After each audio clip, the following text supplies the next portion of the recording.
Hi everyone! I can't believe it's been so long since I've sat down to film a video, a little sit down, reading something. It's been forever. Today's video, we're going to talk about my favorite books of 2024. The lighting's kind of weird, so I'm sorry. I can't fix that. I read 53 books this year. I don't really know how I read that many books. I don't really know, but I managed it. And I'm really proud of myself because I read 53 books. I enjoyed 53 books. If I didn't like the book, I put it down. I was not forcing myself to finish any books that I did not like this year. Left that behind last year. I have 8 books from this year that I really enjoyed, that left an impact with me, just my favorite books. I didn't give all of them 5 stars, but they were definitely my favorite books that I read throughout the whole year. And like I said, 53 books, so my top 8 books that I read the entire year, that's pretty good. Okay, we'll start in the beginning.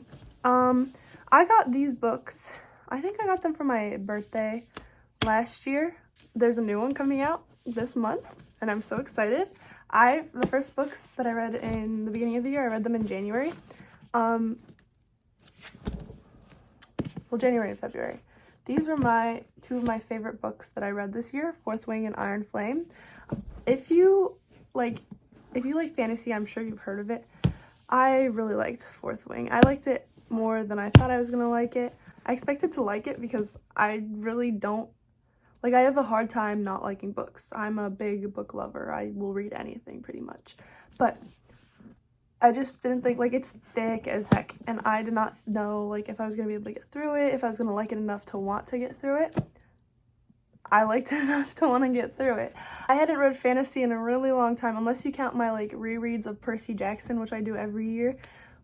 It's not even fantasy, that's Greek mythology, so it's a different kind of fantasy, but I hadn't read fantasy, dragons and courts and magic and that kind of thing in a long time. So I picked up Fourth Wing, 10 out of 10. Well, I didn't give it a 5 stars. I think I gave Fourth Wing a 4 stars. But I think, just the world is so fantastical that it's, so fun to read. Because obviously, if I'm reading romance or mystery or, historical fiction, I'm not, it's exciting, but it's not completely, unfathomable. But this, it's, fantastical, this will never happen in my entire life, unfortunately. So it's a good, way to read it. It's fun to read. So I gave that one 4 stars. If you don't know what Fourth Wing is about, it's about this girl, Violet, who, in her world, there's, scribes, and there's dragon riders, and there's something else, I forget. And she wanted to be a scribe. She's grown up, trained to be a scribe, which is, dealing with, records and books and writing and stuff. And then all of a sudden, her mom's like, you have to be a dragon rider because I'm a dragon rider. So she gets, thrust into the dragon rider, world. And it's, scary. You don't think she's this little frail little pretty much child. She's a child. She doesn't know how to do anything, but she fends for herself and she makes it out into the second book. Oh, also there's this guy Zayden. He's great. It's enemies to lovers. It's romantasy. Has enemies to lovers, and then it also has this huge bad stuff going on. And so then I picked up Iron Flame, the second book. Okay, I love these covers. I think they're so pretty. I don't really like the third one, but I really especially this one. It looks so beautiful in the sunlight. This one, it picks off right where the first one ended. At the end, there's a cliffhanger. You find out something insane. I gave Iron Flame 5 stars. A lot of people I know reading Iron Flame did not like it as much as the first one. They were like, oh, I had a hard time getting through it. I did not. I liked it even better. I think, in the second one, the 2 love interests, they have, a little... They're not separated. I mean, they're just, there's trust issues in the second one. And so they're not, completely together like they were in the first one, pretty much. So, I mean, obviously, that's a big deterrent. A lot of people are reading it for this, and then when they're not, together. There's another book I read this year, Lightlark. Loved the first one, called Lightlark. And then the second one, I think it was called Nightbane or something, by Alex Astor. they started out separated and like not together at all, and I could not read that book because I was just so depressed that they were not together, which I don't know. Maybe it just wasn't as good as the first one for real, but I could not bring myself to go past the first 10 pages of that book.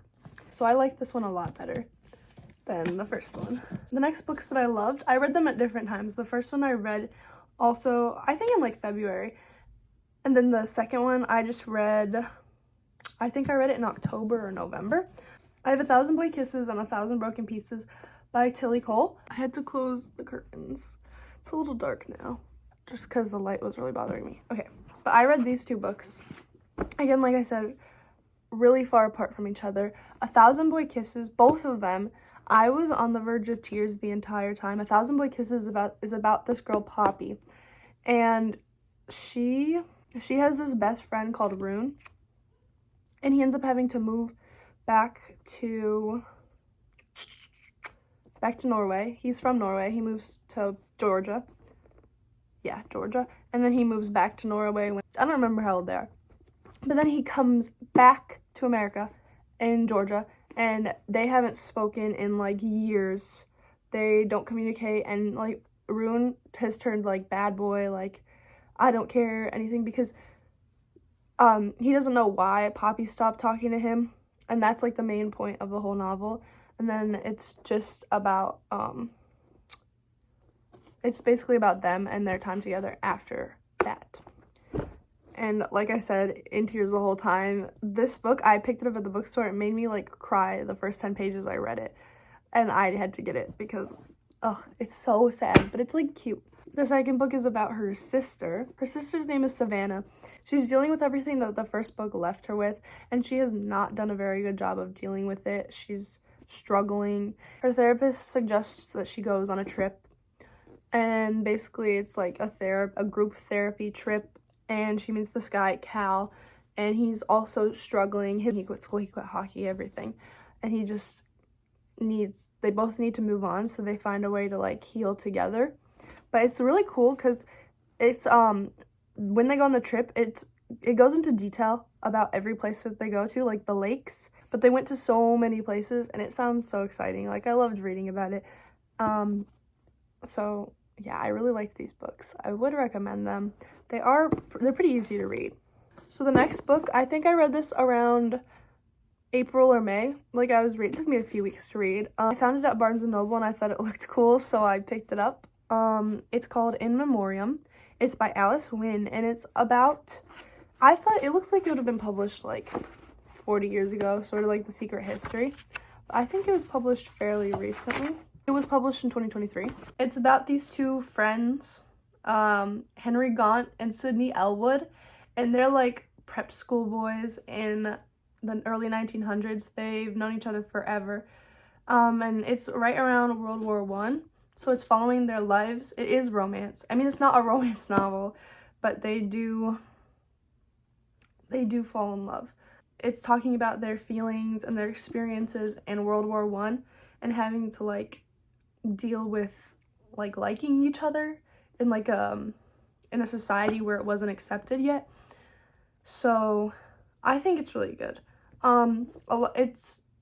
It's heartbreaking. Like, it's sad the whole time. It's pretty sad the entire time. Like, they constantly have obstacles thrown at them. They're separated. When they're finally back together, like, one of them is abducted, or like they're injured, almost dying. Like, it's World War I. They actually have to fight. It's just constantly sad, but it is worth it to read. I thought it was written really well.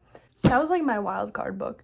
It's not, I've never seen it before on any social media or anything, so I just wanted to include that. It was one of my favorite books, and it was really good. Starting the summer off strong, I read Just for the Summer by Abby Jimenez. I had never read one of her books before. I think this is still the only one of her books I read.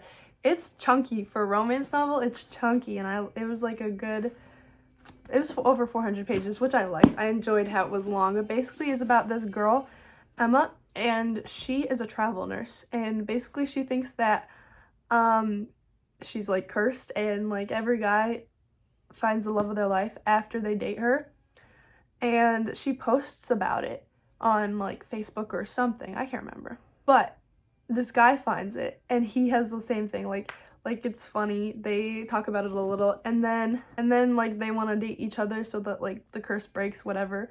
And she ends up, so like I said, she's a travel nurse. She ends up, her and her friend go and nurse in, I think they're in Minnesota. So she and her friend go and spend their summer nursing here instead, where he lives. Yeah, I really enjoyed it. I think you should, if you like romance, you should definitely read this one. It was so good. It was one of my favorites this year because I love romance, but a lot of them are not very good.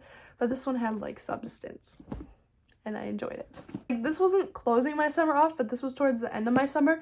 I actually made a video about it, I think. I'm not sure if I posted it. I think I made a video. I read fantasy books for like a week straight, and I think I read 5 or 6 books during that week. But one of the series I read was the Once Upon a Broken Heart trilogy, which is like after Caraval and Legendary and those ones. So it's talking about Evangeline. Yeah, Evangeline and Jax. And you have to read Caraval to get to these books. But these are so good. I recommend reading Caraval so you can read these. My favorite one was the third one. I gave the third one 5 stars. But they're like, it's so cute.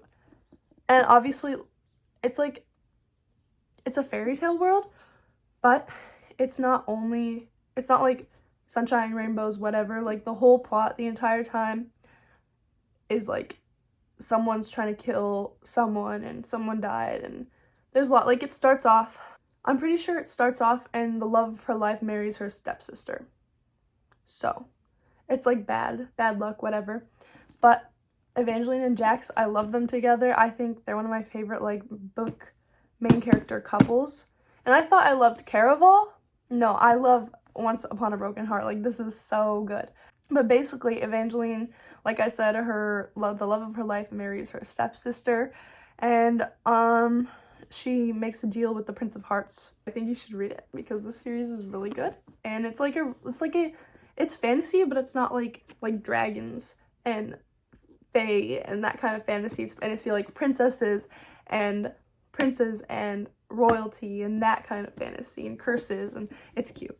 The last book that I have on my list for my favorite books of 2024, I almost said 2025, my favorite books of 2024, Nothing Like the Movies. I was waiting for this one. I just finished reading it last week. So I don't know if you've heard of it, but Better Than the Movies is the first book. There's 2 books for this couple, Wes and Liz.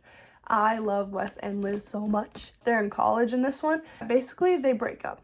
This one was sad. This one, I almost cried in like multiple places. And I might just be a baby, but that's okay. So that's all the books that I picked that I thought were my favorite books for 2024. I had a good time reading this year. I had a good time talking about reading this year. I hope you enjoyed my video. Make sure to like, comment, subscribe. Come back for next week's video. I'm also going to link my Goodreads down below in case you want to see any other books I've read in 2024 or in the past and see my ratings. I hope you enjoy your day. Have a great